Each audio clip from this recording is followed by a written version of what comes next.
Baik, bismillahirrahmanirrahim. Assalamualaikum warahmatullahi wabarakatuh.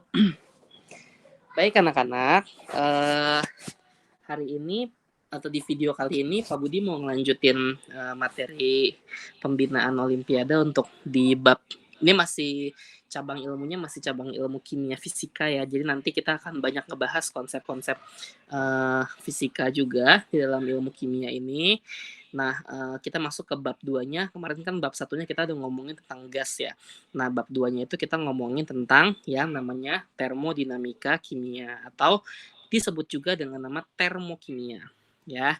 Nah, anak-anak, termokimia itu berasal dari dua kata ya, yaitu termo sama kimia. Nah, termo kalau kimia kan kita paham lah ya apa itu ilmu kimia ya. Nah, tapi kalau misalnya termo itu sendiri adalah berasal dari kata suhu. Termo itu sendiri adalah suhu.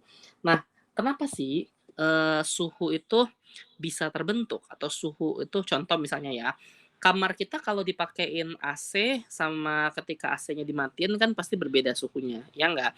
Nah, kenapa sih kok suhunya bisa berbeda ya? Kenapa bisa terjadi perbedaan suhu? Karena adanya panas atau ada yang disebut dengan kalor ya. Ketika AC-nya dimatiin, ya maka ruangan itu ruangan ruangan kamar kamu jadi panas. Kenapa? Karena di situ ada kalor ya, ada panas gitu, ada energi panas.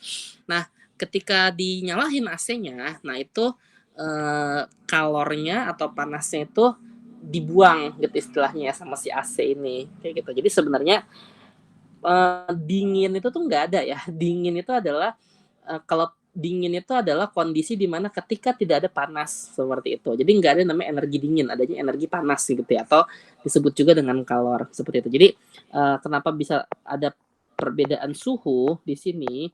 Karena ada yang namanya sebuah energi yang berpindah ya, seperti itu. Nah, jadi di bab ini sebelum nanti kita ngomongin konsep kimianya, Pak Budi ngomongin konsep fisikanya dulu, yaitu tentang yang namanya energi ya. Nah, anak-anak, apa sih yang dimaksud dengan energi itu ya di dalam fisika ya? Jadi energi itu sendiri definisinya itu adalah kemampuan kemampuan untuk melakukan gitu ya, kemampuan untuk melakukan usaha. Ya, kalau di fisika usaha atau kalau bahasa sehari-harinya adalah kerja. Contohnya ya, kita kalau mau belajar butuh energi, ya enggak? Kita kalau misalkan mau ke sekolah jalan-jalan gitu ya butuh energi, ya enggak? Mau olahraga butuh energi, mau mikir butuh energi, ya enggak? Tidur pun juga kita butuh energi sebenarnya ya. Jadi kenapa? Karena sebenarnya tidur itu ya kitanya yang istirahat, tapi kan jantung kita berdetak butuh energi, ya enggak? Bernafas paru-paru kita tuh butuh energi. Makanya orang ketika sudah tidak ada energinya sama sekali, ya mati kayak gitu ya. Orang bedanya kan orang yang masih hidup sama yang udah mati kan dia tubuhnya dingin ya yang udah mati ya karena di situ benar-benar tidak ada lagi energi ya yang melangsungkan dia untuk melakukan kehidupan seperti itu. Jantungnya udah nggak bisa berdetak, paru-parunya udah nggak bisa kembang kempis ya gitu ya untuk memompa oksigen tuh udah nggak bisa, ginjalnya nggak bekerja gitu ya, semua itu serba nggak bekerja seperti itu. Jadi energi itu definisinya adalah kemampuan untuk melakukan yang namanya usaha ya. Nah mungkin waktu SMP kamu sudah belajar ya bahwa energi itu tuh bentuknya tuh banyak ya. Contohnya misalnya ada energi apa nih ya? Ada misalnya energi listrik. Bener ya, ini energi listrik nih contohnya nih, ya kan? Oke. Nah, kemudian apalagi contohnya? Ada energi oh ini listrik juga. Oh cahaya ya, ini yang mau disasar mungkin sama gambar ini adalah energi cahayanya, seperti itu. Ada energi nah kalau pada baterai ini ada energi kimia, karena sebenarnya di baterai itu sendiri ada reaksi kimia, nanti namanya reaksinya reaksi redoks ya, nanti kita belajar deh ya. Kemudian ada energi air, bahkan air sendiri pun ada energinya gitu ya, makanya ada yang namanya PLTA kan, pembangkit listrik tenaga air. Ada energi uap atau disebut juga dengan energi panas bumi, seperti itu ya. Ada energi suara, kayak gitu kan, dan masih banyak lagi ya anak-anak ya, kayak gitu. Nah, sumber energi terbesar yaitu matahari ya, seperti itu di dunia ini. Nah, mungkin sekarang kalau misalnya Pak Budi ngomongin di fisika ya, ketika sebuah benda itu melakukan pergerakan ya atau, eee, maka benda itu disebutnya maka benda itu memerlukan energi yang disebut dengan nama energi mekanik ya. Energi mekanik itu energi yang dibutuhkan sebuah benda untuk melakukan pergerakan. Nah, di mana energi mekanik ini ada 2 jenis ya. Ada yang disebut dengan nama energi potensial, kayak gitu kan. Nah, energi potensial itu adalah energi berdasarkan ketinggian, ya ketinggian tempat. Nah, yang kedua adalah energi kinetik, seperti itu ya. Nah, energi kinetik ini adalah energi berdasarkan, kecepatan, seperti itu ya. Nah, ini kalau misalnya dalam fisika ya. Nah, anak-anak, mmm semua energi yang bekerja, mau itu energi potensial kayak, mau itu energi kinetik kayak, mau itu energi listrik kayak, cahaya kayak, kimia kayak, air kayak, atau panas bumi gitu, pokoknya semua energi yang bekerja dalam satu sistem, ya, dalam satu sistem, ya. Ini misalnya ada sebuah sistem ya. Nah, semua energi yang bekerja dalam sebuah sistem, itu nanti kita kenal dengan yang namanya energi dalam, seperti itu, ya. Energi dalam itu kita simbolkan dengan E atau U, seperti itu, ya. Ada buku yang menyebutkan E, ini, mungkin buku versi lama ya, atau ada juga buku yang menyebutkan energi dalam itu adalah U. Intinya apa? Energi dalam itu adalah semua bentuk energi yang bekerja dalam satu sistem. Oke, nah berarti di sini ada istilah-istilah yang harus kita mengerti nih ya. Pak, apa sih yang dimaksud dengan sistem itu? Kayak gitu kan. Oke, jadi pertama di sini ada istilah namanya sistem dan lingkungan ya. Nah, kalau kita lihat dari definisi ya, sistem itu adalah segala sesuatu yang menjadi pusat perhatian kita. Kayak gitu ya. Sementara lingkungan itu adalah segala sesuatu di sekeliling sistem. Contoh misalnya nih, kita bikin Indomie, misalnya ya, kita bikin Indomie. Nah, sistem itu kan segala sesuatu yang menjadi pusat perhatian kita. Apa yang menjadi pusat perhatian kita di situ? Ya Indominya gitu ya. Udah mekar apa belum? Ya kan kita kan ketika ngerebus Indomie kan kita lihat nih udah mekar apa belum, ya enggak. Oh kita pengennya Indominya nggak terlalu lembek Pak, saya suka Indomie yang setengah matang ya pasti kita kontrol tuh Indominya kan sama kita kan, bener nggak? Si mie-nya itu yang kita rebus sama kita. Nah sementara, ya pancinya, ya apinya, kompornya gitu ya, panasnya, asapnya gitu ya, itu adalah segala sesuatu yang berada di sekeliling sistem, itu disebut dengan nama lingkungan. Paham ya sampai sini ya? Nah mungkin kalau dalam reaksi kimia, contohnya misalnya nih Pak Budi punya, sebuah logam A ya, Bapak masukkan ke dalam sebuah serbuk B, Bapak reaksikan dengan serbuk B gitu contohnya misalnya ya. Nah, di sini kan yang pengen kita sasar atau yang pengen kita perhatiin adalah apakah terjadi reaksi antara A dengan B, benar nggak? Nah, maka reaksi antara A dengan B itu kita sebut dengan nama sistem, seperti itu. Ngerti ya sampai sini ya? Nah, sementara ya terus nanti dipanaskan misalkan ya di atas api nih ya, ini contohnya ada gambar bunsen ya atau ada gambar spiritus ya misalnya ya. Ya spiritusnya, apinya, apa namanya, tabung reaksinya, kemudian tutup tabung reaksinya gitu ya. Itu semua merupakan sebuah lingkungan. Karena memang yang kita perhatikan itu sebenarnya adalah si A sama si B tuh bereaksi apa kagak sih gitu. Apa reaksi yang timbul, apa reaksi yang terjadi, kayak gitu. Paham ya sampai sini ya? Atau misalnya Pak Budi misalkan punya Bapak di sini mereaksikan antara asam klorida atau HCl dengan NaOH ya, natrium hidroksida ini asam basa ya, kayak gitu. Nah, terus terjadi nih, perubahan suhu ya kan, itu misalnya ada termometer nih, ini adalah sebuah termometer nih. Nah kan nanti kan termometernya kan naik tuh, ya kan naik gitu ya, kalau misalnya entar dia suhunya berubah gitu ke atas naik gitu kan ya, kalau terjadi kenaikan suhu. Atau malah turun nih, ya kan malah turun menuju ke bawah kayak gitu ya. Nah, maka di sini sebenarnya yang menjadi sistemnya siapa? Ya yang jadi sistemnya adalah si HCl sama NaOH-nya, seperti itu. Ini adalah sistem, seperti itu, ya. Nah, ya maka, termometernya, kayak gitu ya, gelas kimianya, suhu atau lingkungan sekitarnya, itu kita sebut dengan nama lingkungan. Itu ya, itu disebut dengan sistem. Nah, kenapa tadi, dia bisa naik suhunya atau dia bisa turun ke bawah? berarti kan di sini ada energi ya, gitu. Nah, energinya itu energi yang berada di dalam sistem, ya, energi yang berada di dalam sistem ini, yang bekerja pada suatu sistem, itu yang tadi kita sebut dengan nama energi dalam, seperti itu. Paham sampai sini ya? Kayak gitu. Pasti ada energinya kan, makanya dia naik turun kan suhunya kan tadi kan, kayak gitu ya. Oke, nah, oke sekarang sistem itu sendiri ada 3 jenis nih. Ada sistem yang terbuka, ada sistem yang tertutup, sama sistem yang terisolasi ya. Nah, sistem yang terbuka anak-anak itu pertama contohnya misalnya kita, bikin kopi di dalam gelas terbuka, seperti itu. Pertama materi bisa masuk apa enggak? Maksudnya bisa masuk kotoran nggak kalau sistem yang terbuka? Oh pasti bisa ya, masuk kotoran ya kan? Nah, kalau sistem yang tertutup, kita tutup nih gelasnya sama kita, ya. Materi bisa masuk nggak? Nggak bisa, ya. Materi atau kotoran-kotoran atau partikel-partikel lain dari luar nggak bisa masuk ya. Nah, sistem yang terisolasi itu sistem misalnya kita bikinnya tuh di termos ya, kayak gitu. Ya otomatis tidak ada materi yang bisa masuk mengganggu si sistem tersebut, ya. Nah, tapi kalau suhu anak-anak, contohnya misalnya kita bikin kopi. Awalnya kan kopi ini panas, ya nggak? Kita diemin nih sama kita nih sampai beberapa saat nih. Apakah masih panas? Enggak kan, ya enggak? Berarti kalau lama-kelamaan dia enggak panas, berarti terjadi perubahan suhu di sini. Nah, sistem yang tertutup bagaimana, Pak? Nah, kalau sistem yang tertutup, ya tetap aja kopi kopi kalau kita tutup pakai gelas, pakai tutupan gelas gitu ya, tetap saja terjadi perubahan suhu kan, ya enggak? Lama-lama jadi dingin kan. Berarti suhu juga masih tetap bisa, berubah di sini. Tapi kalau sistemnya terisolasi, kita taruh dia di dalam sebuah, apa namanya, termos kayak gitu ya. Nah, maka di sini, selain tidak ada materi yang masuk, suhunya kan tetap panas ya enggak?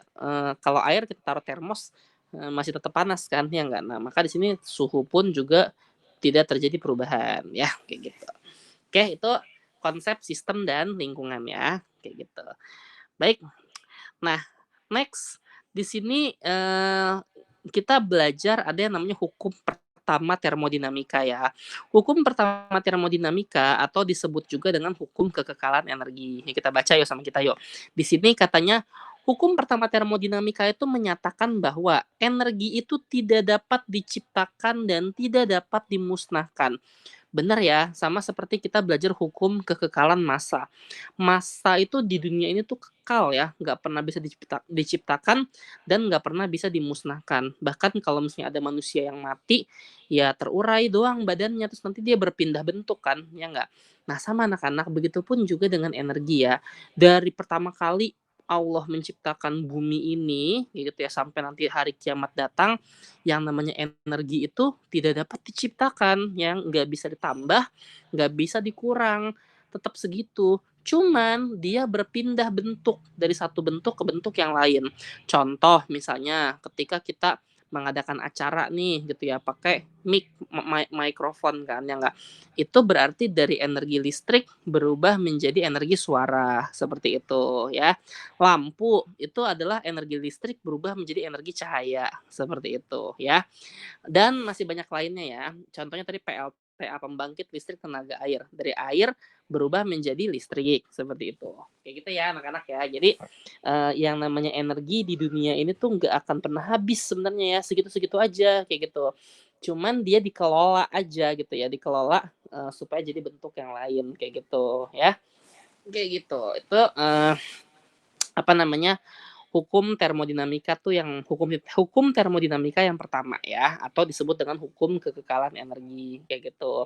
Nah, berarti anak-anak ya, berarti kan tadi kan kita mengenal ada yang namanya sistem dan ada yang namanya lingkungan.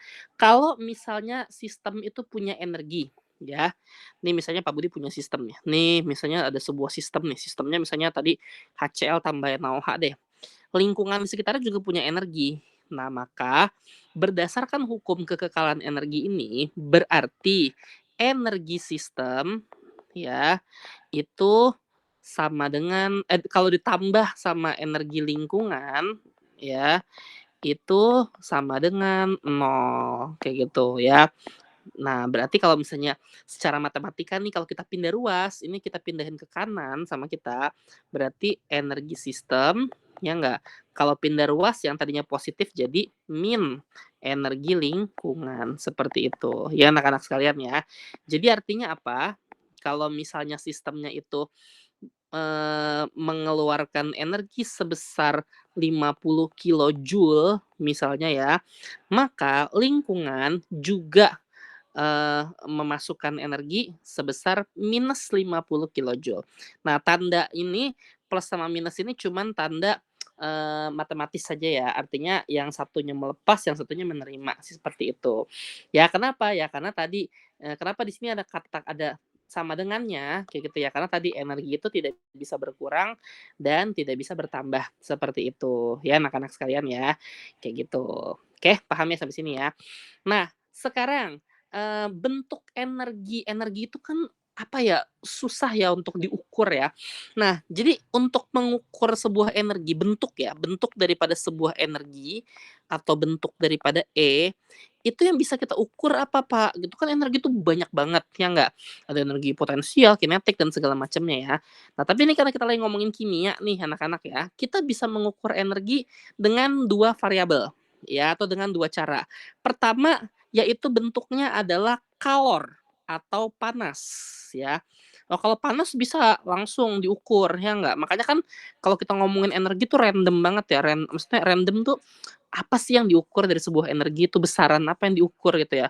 Tapi, di sini yang bisa kita ukur pertama adalah kalor atau panas atau disimbolkan dengan Q nanti ya. Yang kedua adalah kerja atau usaha. Seperti itu ya, kerja atau usaha atau W disebutnya ya. Nah, ini nih, 2 ini nih yang bisa kita ukur sama kita. Ya, jadi ketika kita belajar termodinamika, kita belajar 2 itu, kalor sama usaha atau W ya, Q sama W. Atau dengan kata lain berarti E itu sama dengan Q ditambah sama W. Kayak gitu ya. Nah, ini adalah, hukum konsep dari hukum pertama termodinamika tuh seperti itu ya. Bapak warnain merah deh sama Bapak deh. Jadi yang namanya energi itu bisa diukur dengan 2 besaran, 2 variabel yaitu Q dan juga W, seperti itu. Kalor dan juga kerja atau usaha ya. Nah, kalor itu panas, kita pasti paham ya, panas itu seperti apa. Nah, sekarang yang kita mau pahami itu adalah kerja atau usahanya tuh seperti apa. Nah, anak-anak, ini sekali lagi nih ya, kita kan lagi ngomongin kimia nih ya, bukan ngomongin fisika. Nanti kalau misalnya belajar fisika mungkin usahanya tuh, adalah rumusnya yang lain gitu, wah sebuah mobil gitu, sebuah benda, sebuah balok gitu. Cuman kan kita lagi ngomongin, usaha dalam sebuah ilmu kimia ya. Nah, ketika kita ngomongin usaha dalam ilmu kimia, maka kita balik lagi ke konsep yang namanya sebuah gas, ya gas ideal, kayak gitu ya. Oke nih contoh ya misalnya ini definisi usaha ya, definisi usaha di dalam termodinamika kimia nih. Jadi dalam sistem yang tertutup ya, artinya di sini tidak ada campur tangan materi dari luar ya. Tadi kan sistem yang tertutup itu tidak ada campur tangan materi dari luar, benar nggak? Ya artinya ini benar-benar cuman gas yang ada di dalam sebuah tabung ya. Nah, yang namanya usaha itu didefinisikan sebagai tekanan yang dapat merubah volume suatu sistem. Contoh misalnya nih ya, nih Pak Budi punya gas ya, Pak Budi punya gas. Di mana ya, di mana nih, ini tabung pertama, ini tabung kedua misalnya ya. Tabung pertama, Bapak, berikan tekanan besar, ya tuh tekanan besar ya, set gitu kan ya. Nah, tekanannya besar tuh, sampai ke bawah kan tekanannya kan. Taruhlah misalkan P1-nya ini Pak Budi kasih 5 atmosfer, ya tekanannya ya. Nah, tekanan yang kedua itu nggak nyampe bawah, ini tahu ya tekanan ya berarti ditekan ya, ditekan tuh berarti didorong ke bawah kayak gitu kan ya. Dengan tekanan yang lebih rendah, P2-nya itu cuman 3 atmosfer, seperti itu. Nah, kalau kita perhatikan anak-anak ya, ini terjadi perbedaan volume kan. Ini volume 1, ini kan P1, berarti ini volume 1 nih, bener kan? Nah, ini V1, bener ya. Nah, ini V2. Nah, kalau kita perhatikan tuh beda banget ya anak-anak ya, antara volume di tabung yang pertama nih, piston nih, sebuah piston ya, sebuah tabung yang bisa diatur tekanan, namanya piston ya, kayak gitu. V1 sama V2. Nah, kalau kita perhatikan V1-nya tuh gedean V1 apa V2? Gedean V2 ya. V2 ini lebih besar, kayak gitu kan, dibandingkan dengan V1, seperti itu, ya. Nah, maka dari itu kita bisa menyimpulkan bahwa tekanan sama volume itu berbanding terbalik. Benar ya? Jadi kalau tekanannya itu gede, ya 5 atmosfer, volumenya mengecil. Benar ya? Tapi kalau tekanannya kecil, 3 atmosfer, ini kan lebih kecil nih tekanannya nih, maka volumenya lebih besar. Benar nggak? Sehingga kita bisa mendefinisikan, tadi kan katanya usaha itu didefinisikan sebagai, nih ya kalau kita baca ya, didefinisikan sebagai tekanan yang dapat merubah volume suatu sistem. Berarti P tekanan dikali sama delta V karena terjadi perubahan volume. Dan di sini antara tekanan sama delta V atau volume itu berbanding terbalik. Bener nggak? Kalau tekanannya gede, volumenya kecil. Kalau tekanannya kecil, volumenya besar. Maka secara simbol matematika, kalau misalnya tekanannya itu di sini positif, ya nggak? Delta V-nya negatif. Seperti itu. Paham ya sampai sini ya? Atau kalau kita balik, boleh nggak Pak? Tekanan yang negatif, delta V-nya yang positif boleh aja. Cuman kalau di buku-buku, biasanya dia make yang positif itu P-nya. Seperti itu. Ini adalah rumus daripada usaha, seperti itu. Jadi di sini kan kita bingung nih, usaha dalam kimia itu apa sih Pak yang diukur Pak? Kayak gitu. Nah, yang diukur adalah tekanan sama volume, seperti itu. Sehingga kalau kita substitusikan dari yang ini nih ya, kan tadi kan hukum pertama termodinamika E itu sama dengan Q ditambah sama W. Bener ya? Tuh yang atas tuh ya. Nah, Q tambah W yang Pak Budi kotakin merah tuh. Nah, W-nya kita substitusikan ke sini, berarti E sama dengan Q ya ditambah P dikali min delta V. Seperti itu. Benar ya? Kayak gitu. Oke. Jadi ini adalah apa namanya? Rumus untuk hukum pertama termodinamika. Kayak gitu. Ya, nah ini nanti rumus yang akan kita pakai ya sama kita ya dalam sebuah konsep termodinamika kimia seperti itu. Oke, paham ya sampai sini anak-anak ya? Sip deh kalau paham. Semoga paham ya. Kalau nanti nggak paham bisa tanya Pak Budi. Oke? Oke, sip. Nah, mana nih? Oh ya, berarti kalau udah deh kita matematikain aja deh sama kita deh ya. Berarti kan nanti kan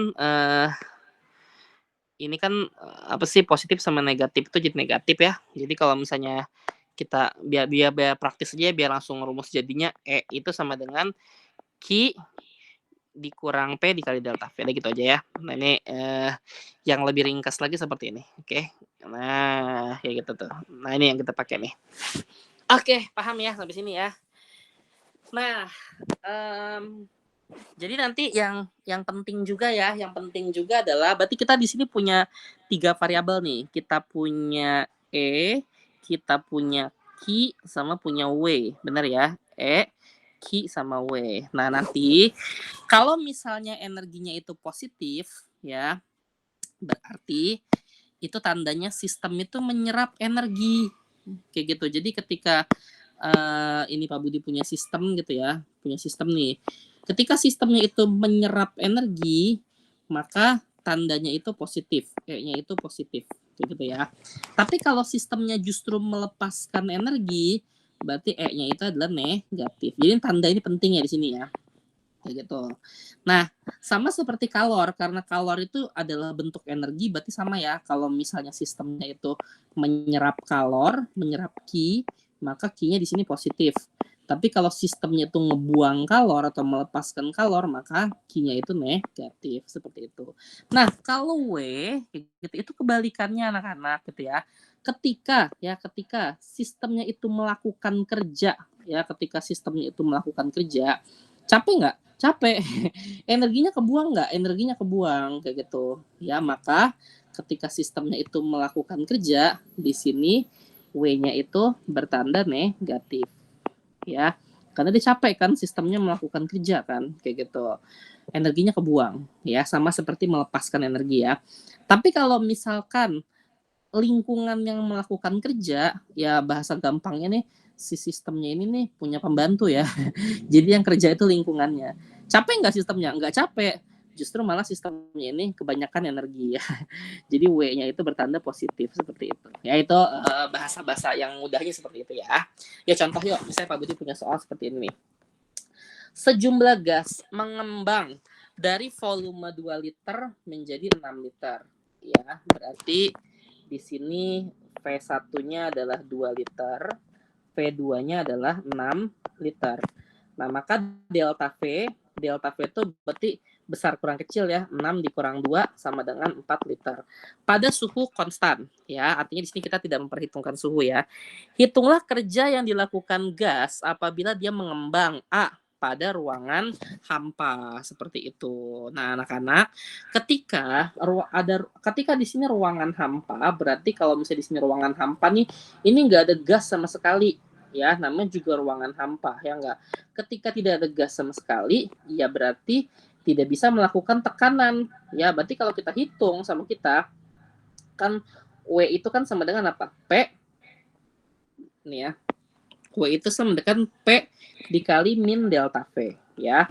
W ini yang ada ya, sama dengan P dikali minus delta V.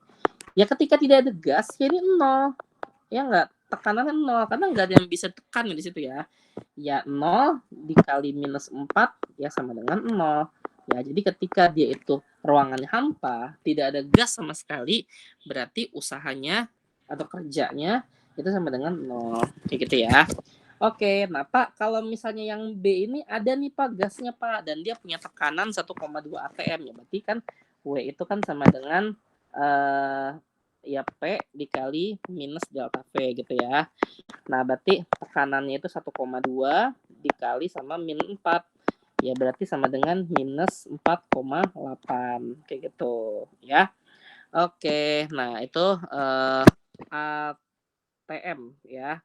ATM seperti itu. Jangan lupa ya, ininya ATM. Nah, anak-anak gitu ya. Ini ATM ya. Oke, yang C sekarang, selama proses ini terjadi transfer panas sebanyak 128 Joule, kayak gitu ya. Panas itu apa? Kalor ya, sama dengan 128 Joule. Dari gas ke lingkungan, kita anggap ini sistemnya merupakan sebuah gas ya. Jadi ini sistemnya itu merupakan sebuah gas ya, ke lingkungan. Berarti kalornya itu dari sistem menuju ke lingkungan, sehingga tandanya itu apa? Nah, ketika sistemnya itu melepaskan kalor, Q-nya itu bertanda negatif. Jadi ini minus 128 Joule ya, seperti itu. Hitunglah perubahan energi selama proses ini. Tadi hukum termodinamika itu E sama dengan apa? Oke, E itu sama dengan Q plus W. Benar nggak? Oke, Q ditambah sama W. Benar ya, sampai sini ya. Oke, nah Q-nya sudah ada, minus 128 Joule, ya kan. Nah, W-nya juga sudah ada. Tapi ingat, ini masih apa anak-anak? ATM, ya enggak? Sementara ini dia satuannya harus kita samain dulu, ya. Karena Q-nya itu adalah Joule, maka ATM-nya kita rubah ke dalam Joule, ya. Nah, diketahui satu atmosfer itu sama dengan 101,3 Joule. Maka di sini harus kita kali 101,3. Ya kita hitung yuk pakai kalkulator ya. Kalau kita pakai kalkulator tadi 48 ya. 48 dikali 101,3 ya. 48 dikali 101,3. Nah, hasilnya 4862,4 ya. 4862 minus ya. Minus 4862,4 Joule. Ya, berarti minus 4862,4 Joule ya. Maka nanti kalau kita tambahin sama kita ya